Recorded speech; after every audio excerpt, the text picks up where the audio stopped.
something that we have been talking about here on the show for some time, and this is the issue of reparations. Well, there has been another development in the case of reparations, particularly here in the state of California, as Californians are now awaiting a big report to come out of the California Reparations Taskforce, where they will provide some recommendations on how the state of California can move forward in possibly creating some program or some space within the state government where reparations can be distributed. Let me share with you a little bit about where we are with this. Take a look at this. This is coming from the Grio, but it says that a vote is possibly slated for this weekend on requirements for who would be eligible for payments and other remedies was delayed because of the absence of one of the committee's 9 members. But the group may vote Saturday on whether lawmakers should create an agency to implement an eventual reparations program. Now,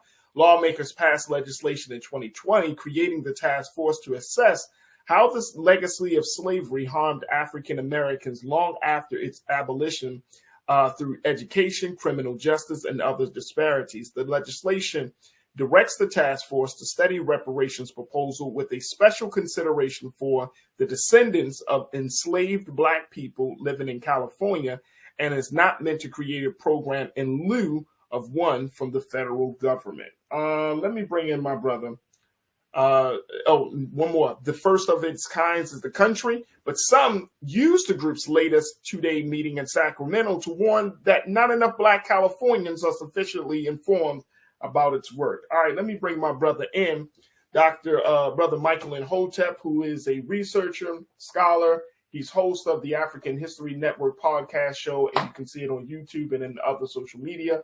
And we're happy to have him on Mondays as well. Brother Michael, how are you, sir? Good afternoon. Hey, Farajii, I'm doing all right. Can you hear me okay?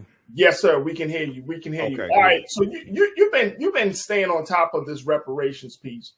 And particularly what's been happening here in the state of California. But the latest about the fact that there's this big report that's supposed to come out from the task force, the reparations task force, trying to move the ball forward. What do you expect that this report will say, or how this thing is going to move forward, Brother Michael? Well, there's the deadline is July 1st, and they're going to release a report that deals with how they're going to deals with what the recommendations are for reparations and how it will be distributed, who it will go to, things of this nature. Now, back back in 2022, they took a vote dealing with how to determine the criteria for who would get reparations, and that dealt with doing it based upon lineage. So you would have to trace you have to be able to trace your ancestry here in this country back to an African-American person who was here in the U.S. prior to 1900. Okay, either an enslaved person or it could also a free person, but they had to be here prior to 1900, from my understanding. So some African Americans did not like this, and they said that this is not going to be inclusive of all of the African Americans in California. So African Americans make about 2.5, 2.6 million of them in California. Now, the reason why they had to do it based upon lineage, as opposed to just saying this is all for, say it again? No, I was just going to say, versus just saying you're Black. Yeah. Well, the reason why they had to do it based upon lineage as opposed to based upon race is because in the state of California, race-based policies are illegal. And they want to make sure that when this gets challenged in court, and it definitely will be challenged in court, they want to make sure that it will not be overturned in court because it's deemed illegal and violates California state law. So I've been reading different articles, and you have different people and activists, things like this, upset that it won't go to all African Americans in California. And it seems like a lot of us really don't understand law. And if you have Republicans filing lawsuits to block student loan debt forgiveness, and it's going to help millions of white people, You think they're not going to file lawsuits to block this? Reparations in California, and African Americans are only like 5.5% of the California population. We're not the majority of the California population.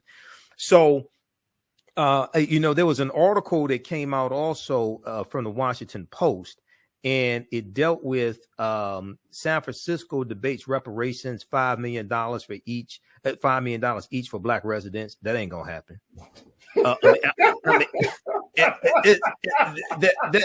That's not gonna happen at all. I mean, not in your wildest dreams will something like that happen. And Dr. Darity, you had to shoot it down like that. That $5 million. No, that's not gonna happen. That's like the study. There was a study that came out a couple of years ago. Yeah, this one right here. There was a study that came out a couple of years ago. And it said African Americans were owed $6 quadrillion for slavery. $6 quadrillion did not exist in the entire world when the study came out. So the first thing, if that's more money than exists in the entire world, what good is the study? We have to understand it doesn't matter how much you think you're owed. The only thing that matters is how much you can actually collect. All this stuff floating around out here. Six quadrillion at the time, maybe about 2020, there was a astrophysicist who did a study and found that $5 quadrillion existed in the world. A quadrillion is 1 followed by 18 zeros. If 6 quadrillion don't exist in the entire world, what good is your study? Then the other thing is try to enforce it. Try to enforce it. If you can't get a bill passed to study reparations, explain to me how you get one passed to pay reparations. See, we're not thinking about this logically. You might as well just put our children up and just be like, "Hey, I'm making $1 bazillion." I was speaking at a Juneteenth event in Inkster, Michigan, which is a suburb of Detroit, man. And I was speaking at a church, and this sister brought this study, and I read about the study, and I laughed when I read about it. This is just nonsense, okay? And I'm like, come on.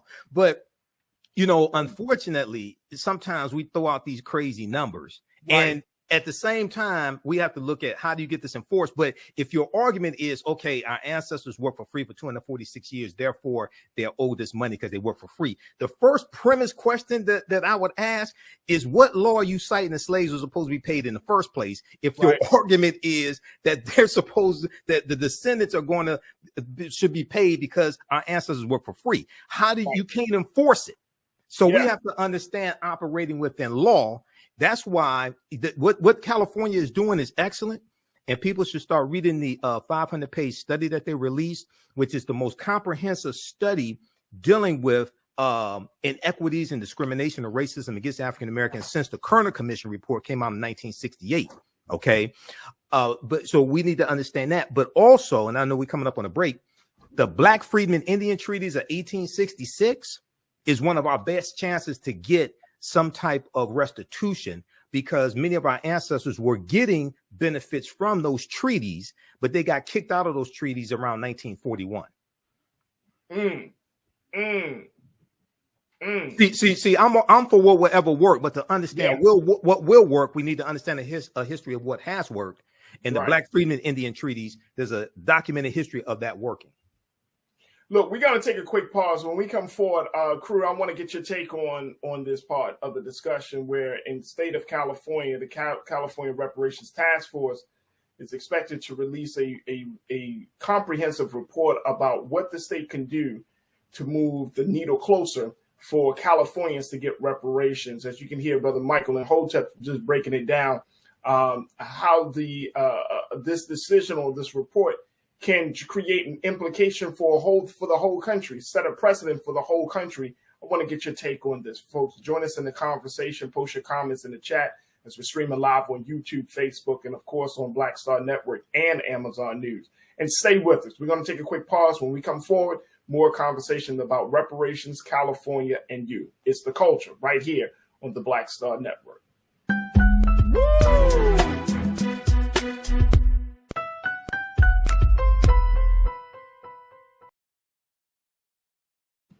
All right, folks, welcome back to the show. We've been talking about reparations and how Californians are awaiting a big report to come from the Reparations Taskforce, which would give some ideas as to how the state of California can pay reparations or give reparations for Black people whose lineage shows that they are connected, that they were involved in the enslavement Black people in this country. It is a big conversation that just recently, and even though this discussion has been around for over these past couple of years, especially with the justice, the efforts around police brutality and other social justice issues, now reparation is coming back into the conversation in a very big and mainstream way.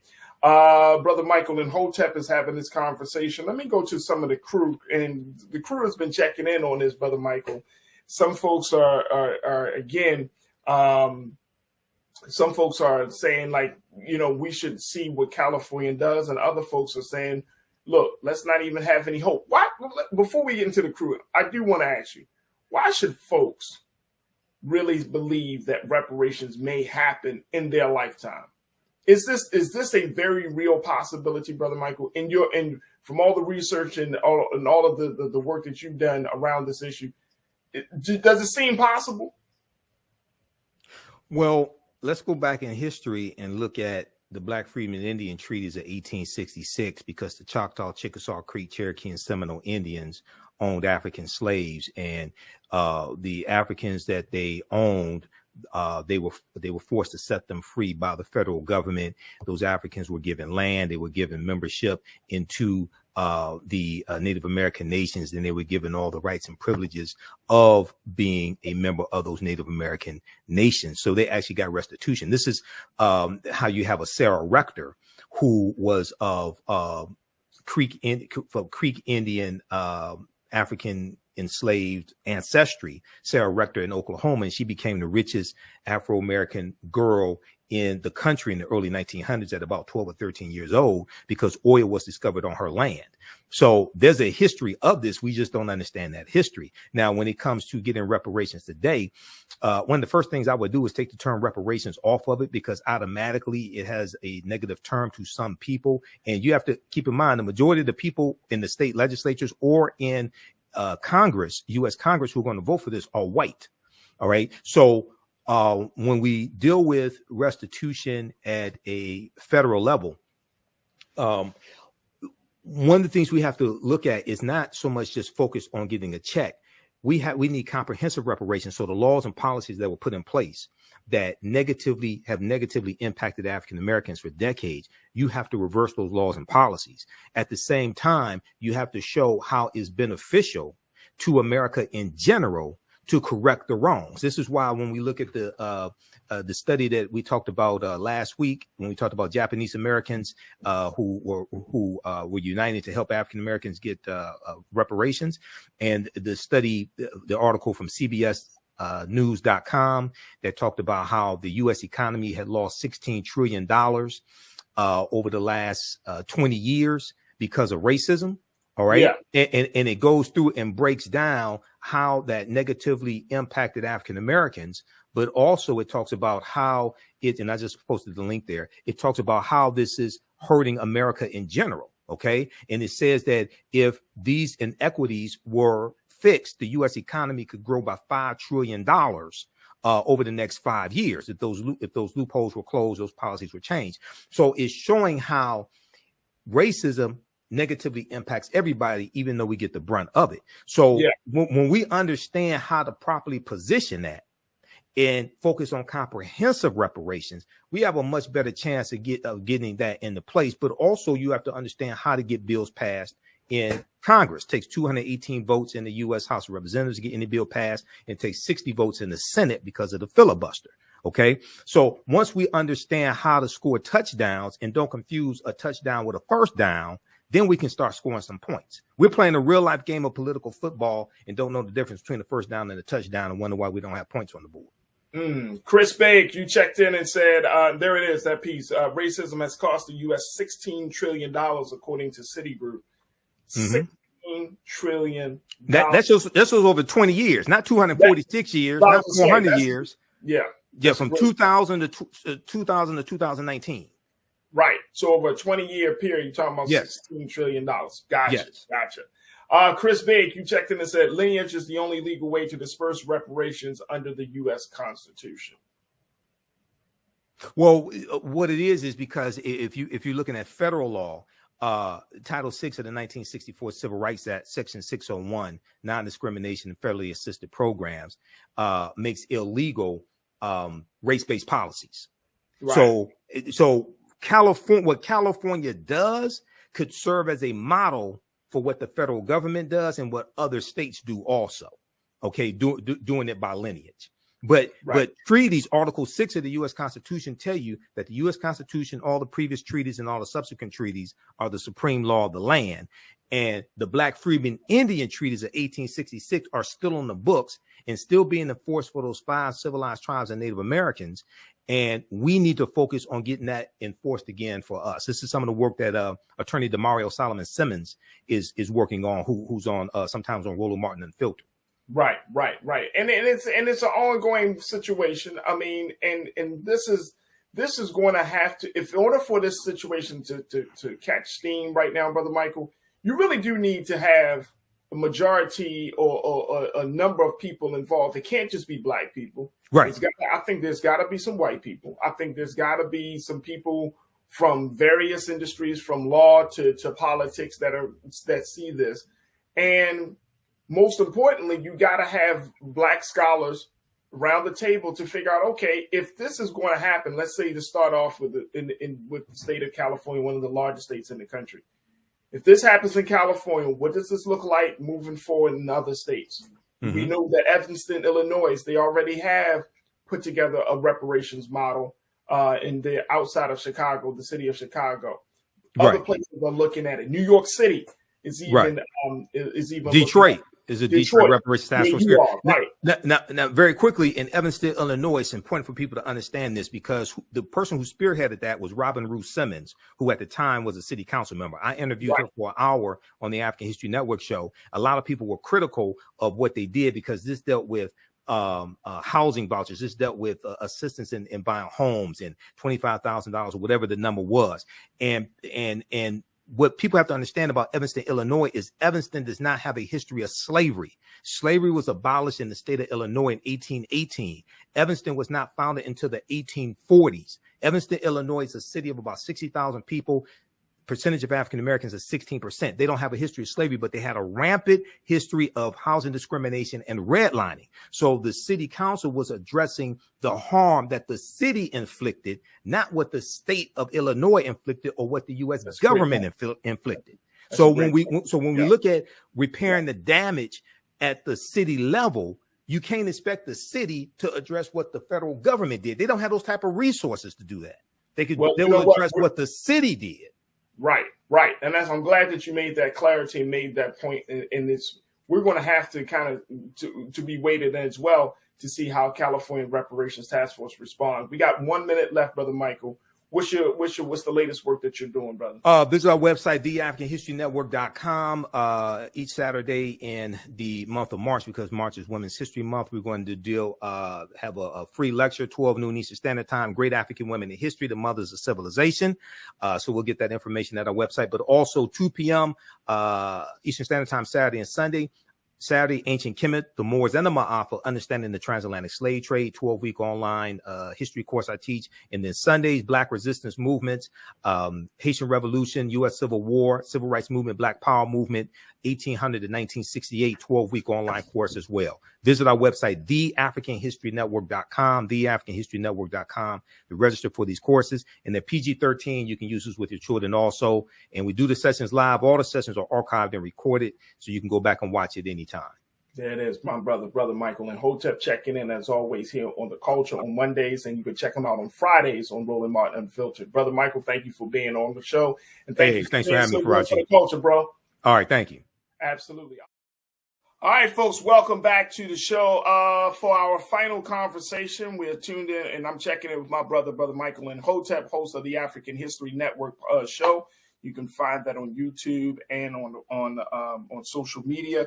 But I wanted to have a conversation that Brother Michael, once again, he brought this to my attention, and I'm glad my brother did, where he talked about Japanese Americans and how they are making it clear that because they receive some form of reparations, Black Americans should too. Let me bring my brother back into the frame around this. And Brother Michael, this is very, very interesting. When I read the piece that I saw, I was like, well, it makes sense. And it will take, I think this will take the conversation to the next level. Let me just share with y'all, with our crew, what folks are saying. Here's it is from AP. This is what's happening now, folks.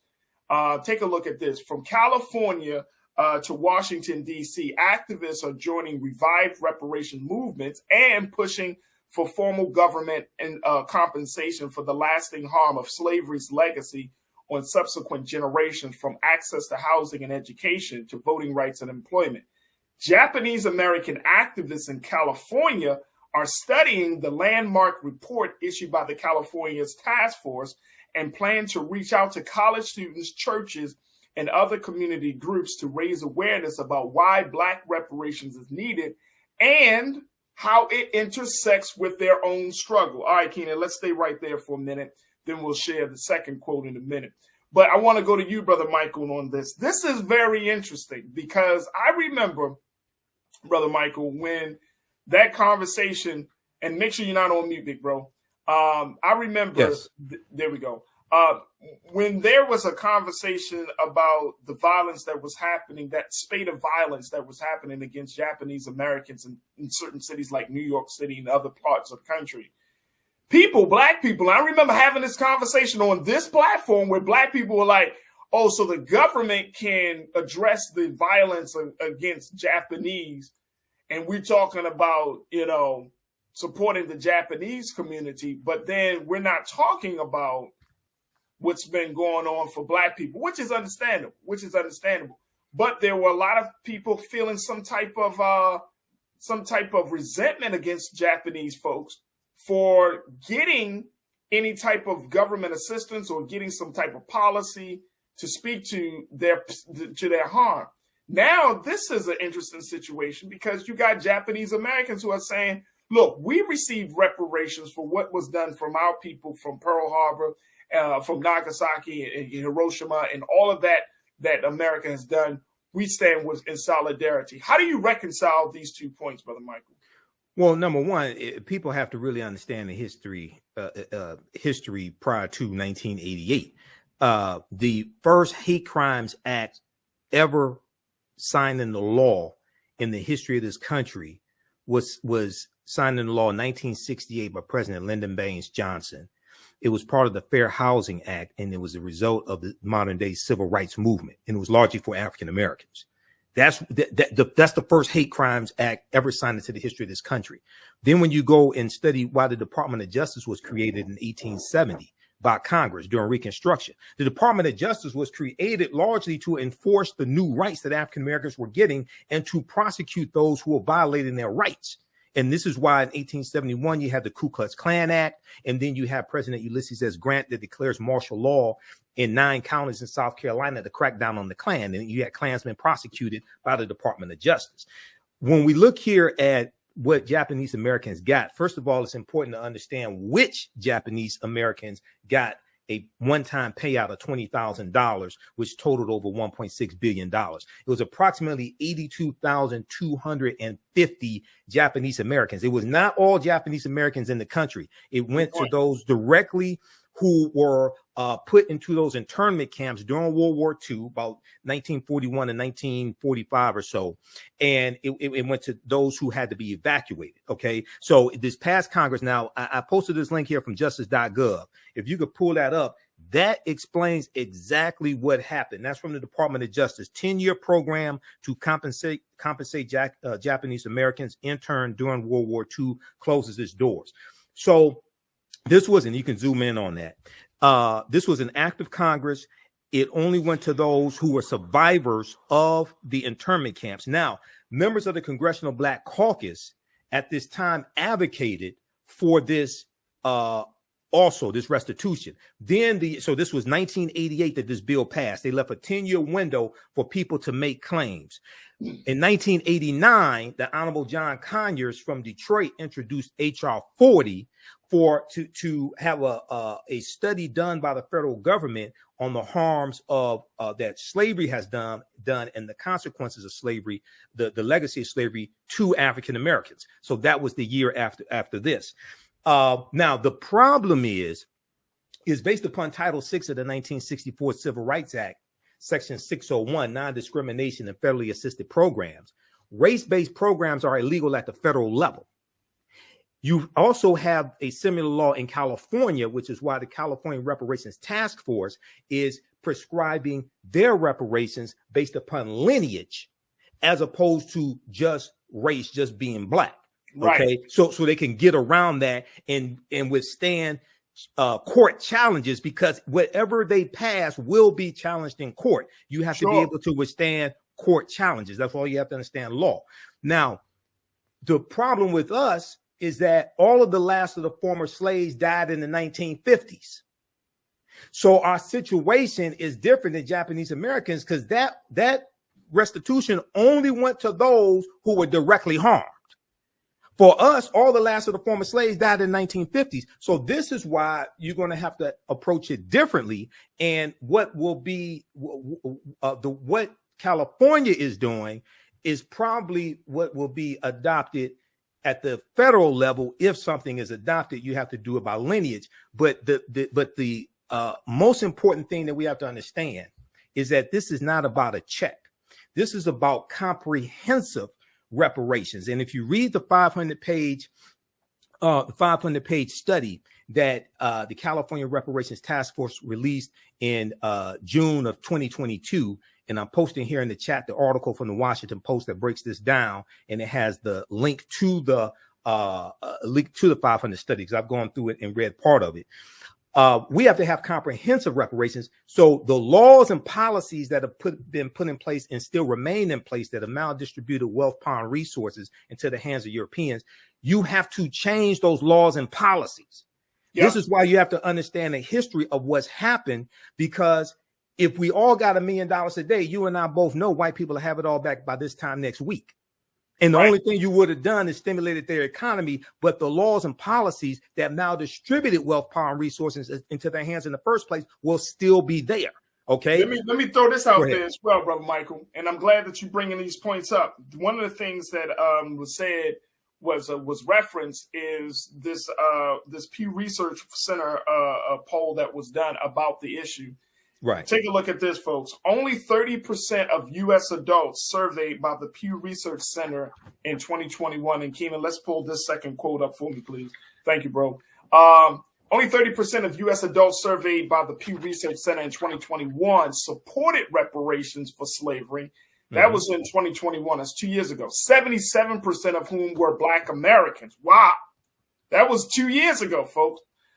Support among Latinos and Asians were 39% and 33% respectively, and white Americans had the lowest rate of support at 18%. Now, some advocates said that the idea of reparations for the World War II incarceration camps was once considered outlandish. But many, take this look, I want y'all to listen to this, y'all.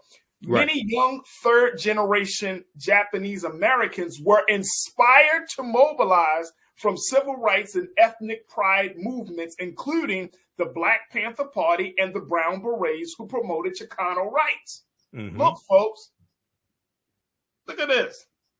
Take a listen, folks. Let me just say this, and Brother Michael, we only got a couple of moments left. Okay. But I'm bringing this up because if we understood that the struggle of Black people in this country serves as the metric, the standard, the very reference point on what human rights look like in this country, right? We open the door. Our struggle opens the door for other salvation. Right. And so for the fact that you got third generation Japanese Americans, young Japanese, who are learning about the Black Power movement, the Civil Rights movement, they're learning about all of these movements of Black liberation that are saying, look, this is similar to what we experience. This is eye-opening on so many levels. And this is why Chris, my guy, Chris Big checked in. He said something, and I'm a true, and I'm in total agreement with him. Chris, you made the point. You said the benefits. Let me just make sure. Let me make sure I'm pulling this up. You said, Chris, that in order for movements to be successful, that they must be diverse. And for a situation like this, for Japanese people, some Japanese, of course, not across the board, but some Japanese Americans saying, we want to support this. I think, Brother Michael, this pushes the priority up a few notches to get people to understand. Now, if you got Japanese that are signing on, imagine what would happen if Latinos signed on.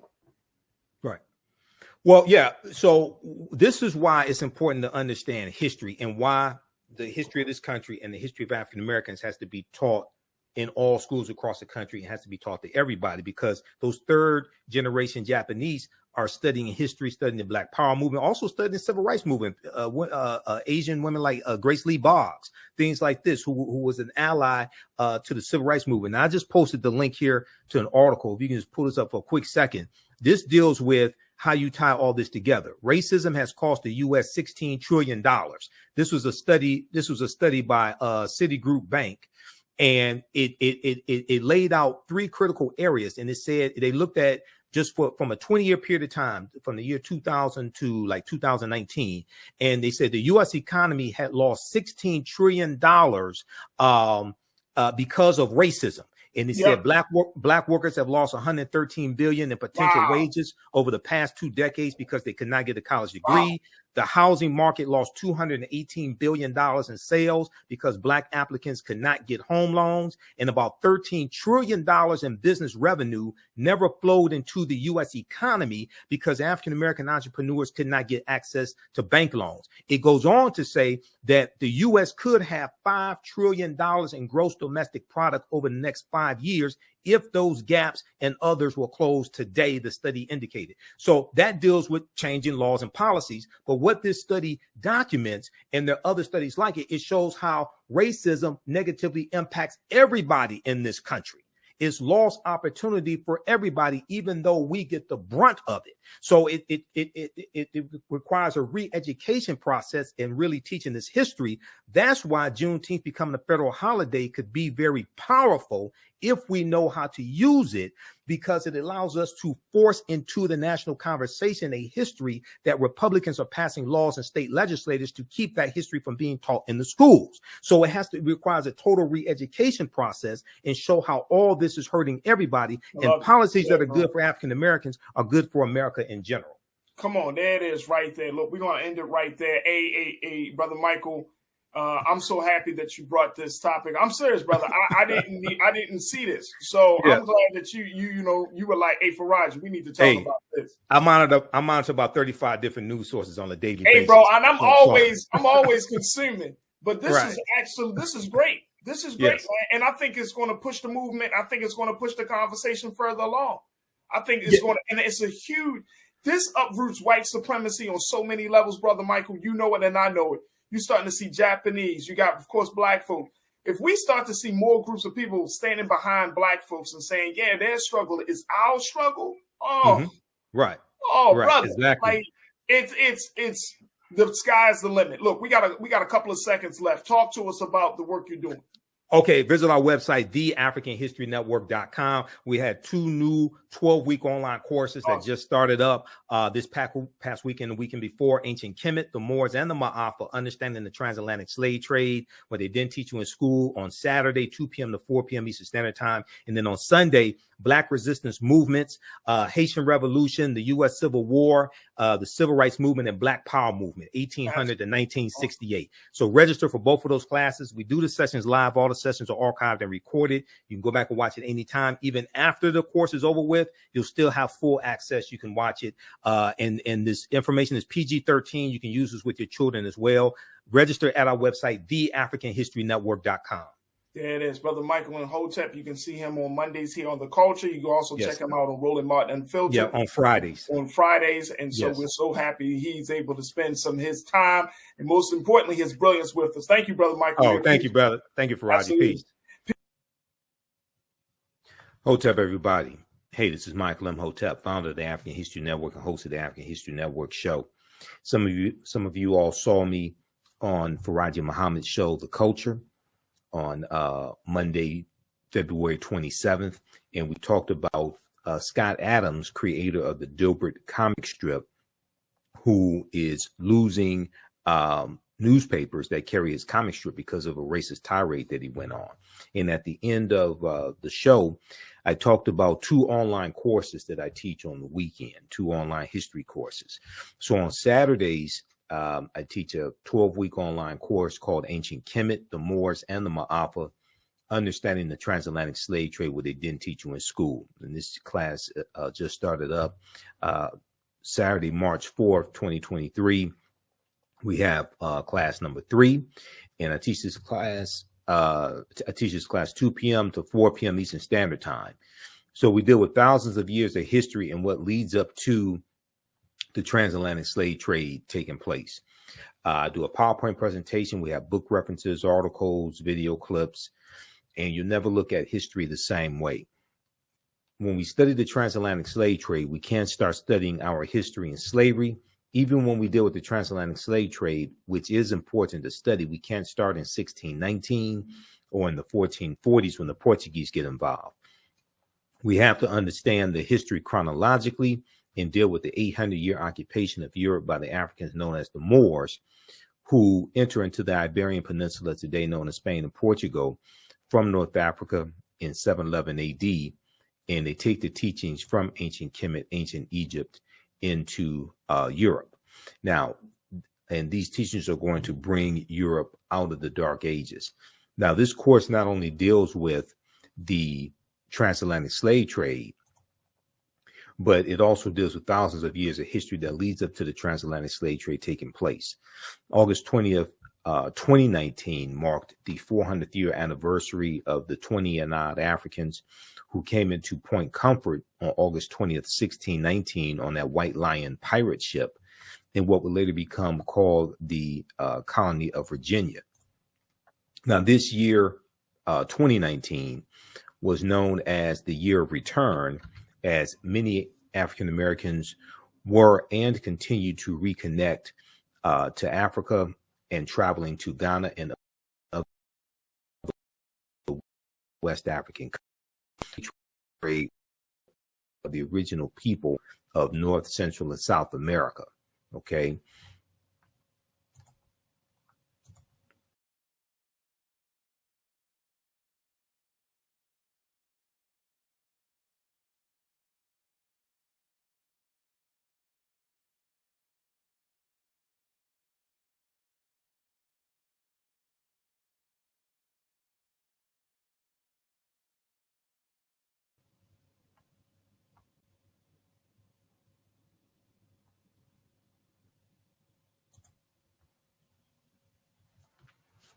So this year was known as the year of return, 2019, as many African Americans were and continue to reconnect to Africa and traveling to Ghana and other West African countries.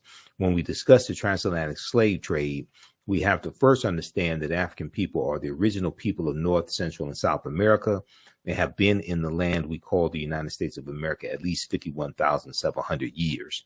And one of the sources that we use in the class is Dr. David Imhotep's book, The First Americans Were Africans, Documented Evidence. Now, you don't have to buy any of these books to follow along in class, but we use them for reference. So there's about 70, 80 articles that we reference as well. Visit our website, theafricanhistorynetwork.com, theafricanhistorynetwork.com. And we have the information right on the homepage of the website. 12-week online course, Ancient Kemet, the Moors, and the Ma'afa, Understanding the Transatlantic Slave Trade, what they didn't teach you in school. So this class is on sale, $80 right now. Our next class is Saturday, March 4th, 2023, 2 p.m. to 4 p.m. Eastern Standard Time. Click right here to register for the full course. So I do the sessions live. All the sessions are archived and recorded. Even after the 12-line course is over with, you can go back and watch the entire course as much as you want to. You'll have full access. All right. And then we also have a bundle pack where you get both classes that I teach on sale for $120. That's a $300 value. There will be 5 of my lectures that will be in the video library when you log into your account, and you'll be able to watch 5 of my lectures as a free bonus as well. Now, the second class that I teach deals with history from 1800 to 1968. And this is Black resistance movements from the Haitian Revolution to the Civil War, Civil Rights Movement, and Black Power Movement, 1800 to 1968. So I teach this class on Sundays, 2 p.m. to 4 p.m. Eastern Standard Time. Our next class is Sunday, March 5th, 2023. And with this course here, we study in depth this 168, 170 year period of history. Okay, this is a 12-week online course as well. Same structure as the first class. Click right here to register here. And we have to understand that history leading up to the Civil War, what led up to the Civil War taking place, but then also understand what happened after slavery ended as well. Okay, and this helps us understand how we got to where we are today. What were the laws and policies? What were the laws and policies that were put in place to put us in the predicament that we're in today as African Americans, to understand where we need to go from here?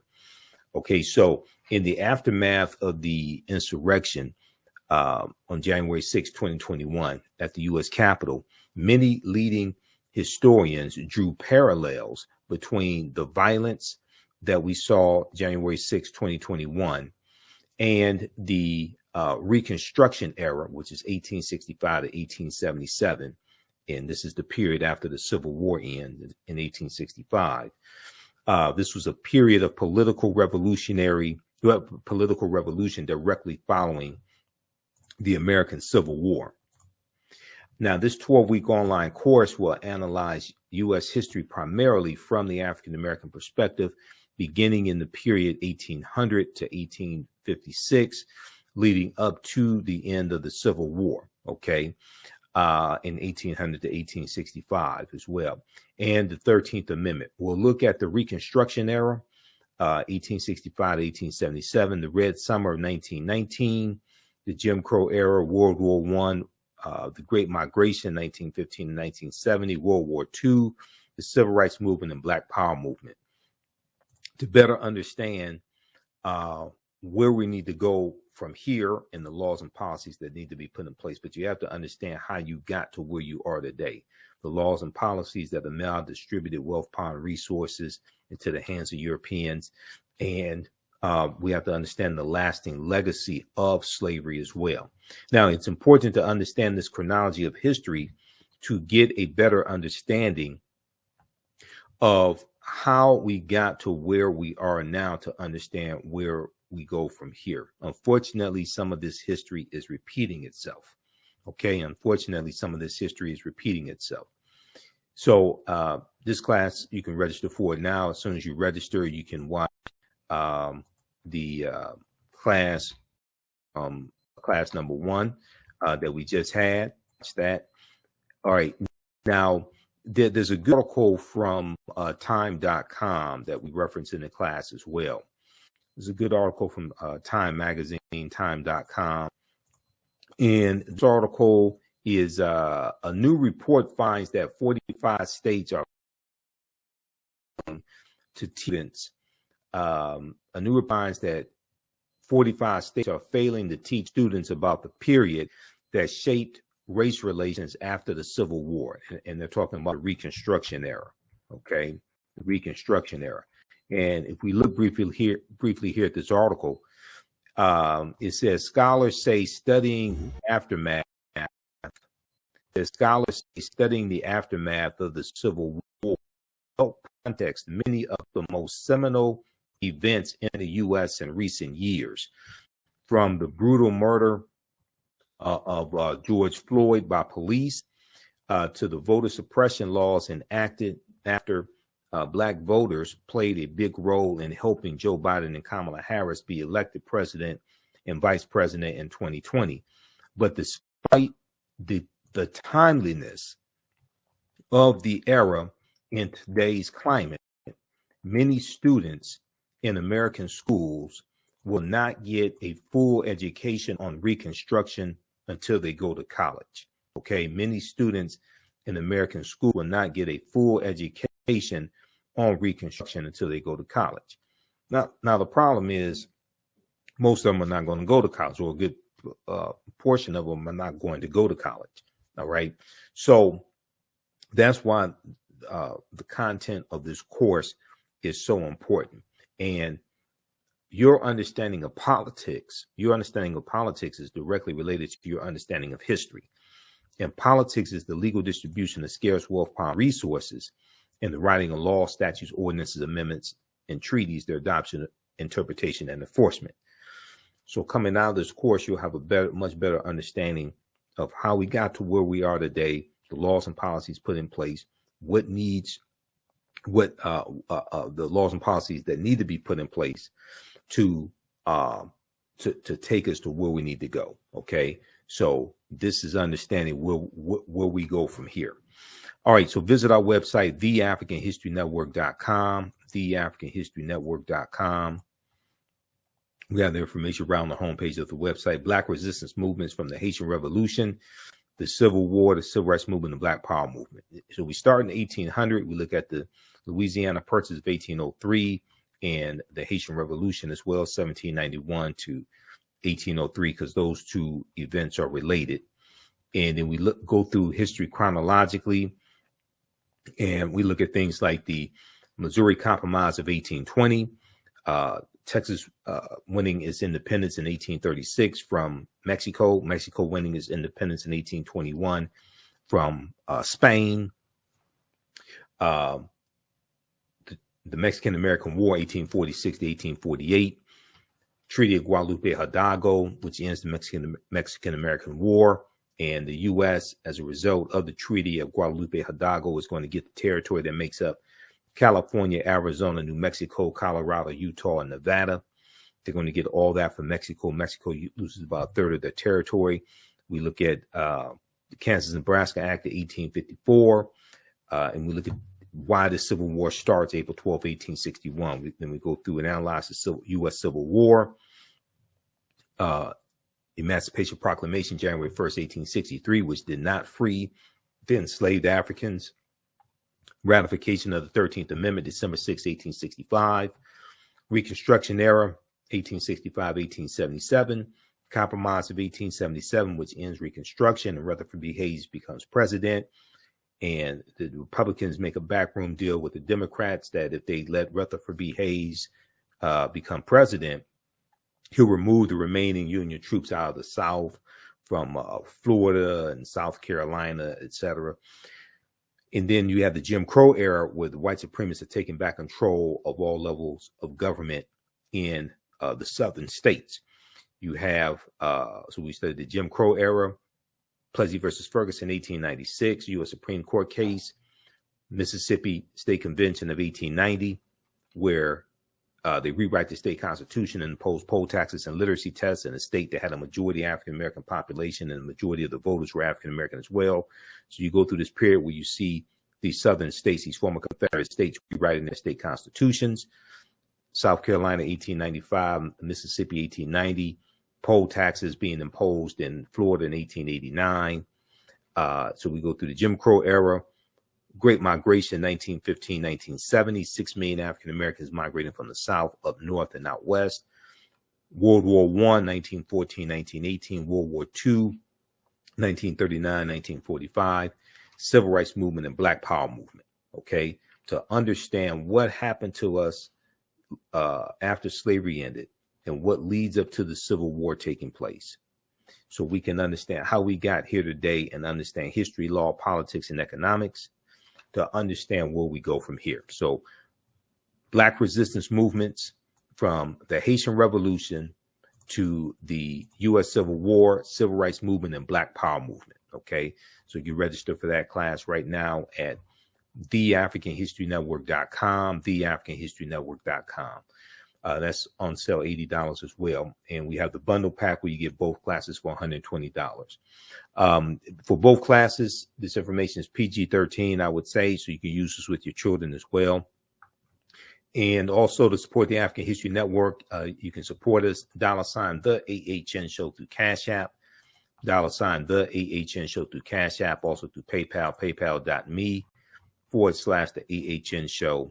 And we have it right on the homepage of our website as well. This helps us to keep doing the research, stay on the air, keep broadcasting, finance the African History Network show, pay some of the bills, etc. Okay, so we have a PayPal and Cash App information there also. All right, so hope to see you in class. Visit our website, theafricanhistorynetwork.com, theafricanhistorynetwork.com. Remember, right now, also for returning students, those who have paid for it, one of my online courses in the past, you get a 50% discount. Returning students, you get a 50% discount on our bundle pack. So email me at ahnshow@theafricanhistorynetwork.com, ahnshow@theafricanhistorynetwork.com. All right, and we'll get you taken care of. Right now, it's correct wrong behaviors, not over till we win Wakanda forever. We'll talk